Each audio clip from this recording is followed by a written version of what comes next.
Welcome back. Accessible dental care for low-income Canadians sounds like a fine idea, but putting it into practice has been heavy lifting. Dr. Joel Antel is president of the Canadian Dental Association. Thanks for being with us. My pleasure. Thanks for having me.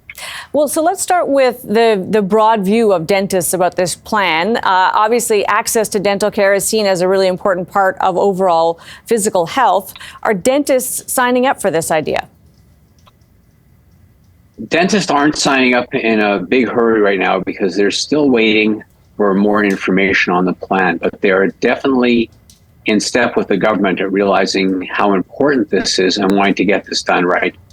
And of course, this was announced months and months ago. I know this is probably, I don't know whether anybody's keeping detailed data, but we see stories out of Nova Scotia where just 4 dentists have signed up. A lot of uncertainty, I think, about how it's going to work and how it'll be administered. Could that be solved better? In other words, would there be a better way to take the same concept and maybe put it in the hands of dentists so that you could come up with your own plan? I think it could be done better. I think the government has a very important role to play in this, but there's a better way to do it than they've chosen to do it at this point with their plan. Could we compare the end goal here to what we do with healthcare more broadly, Dr. Antel? In other words, we have universal access to various forms of healthcare, and doctors are all part of it. It's not voluntary. Should the dental system be the same, that all dentists are a part of this plan? Right now, the vast majority of patients and the population in Canada has access to a very high quality of dental care, whether it's through private insurance plans or through their own individual means. But there are people that aren't being well served, and I think a plan that serves them well is a better way than to have a plan that's at a lower level for everybody across the board. So, in other words, it would change the system for the worse if we took the private insurance companies out of the mix and made it taxpayer funded? I think we could do it better than going that route. That's correct.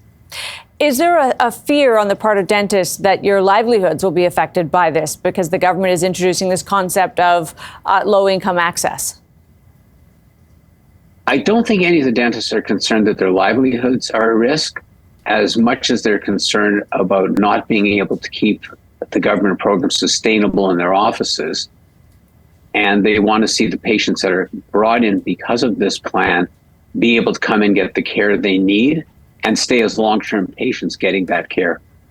Would it make sense, because we have this private insurance system that many people have through their employers, would it make sense if the government somehow arranged for low-income Canadians to have the same kind of private insurance? In other words, put money in their hands so that they can access the insurance system.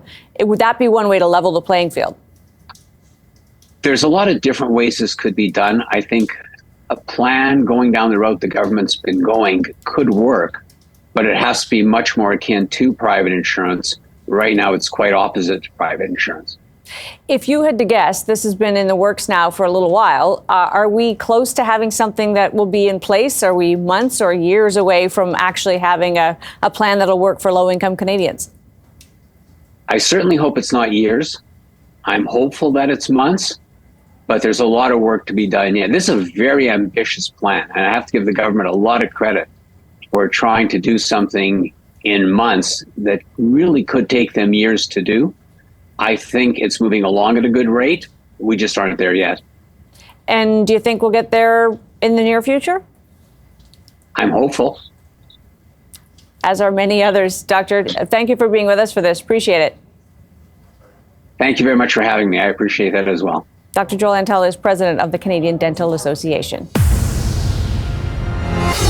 Time for the takeaway and keeping hands out of the cookie jar. This week's federal budget revisited an idea first floated in last fall's update, namely that Canada's big pension funds should invest more of their money, well, our money, here at home.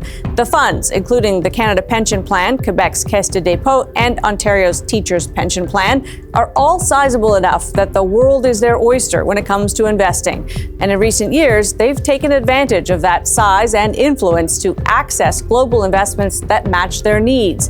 At the end of the day, pension funds have a duty to produce returns that match their obligations without putting pensioners' funds at risk. It used to be that pensions invested in the most boring and stable of investments in order to minimize losses.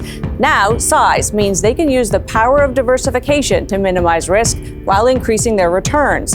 The suggestion that they should invest more in Canada is one that should send a tremor through the spine of pensioners. The federal budget has appointed former Bank of Canada Governor Stephen Poloz to review the idea, and maybe it will die with him.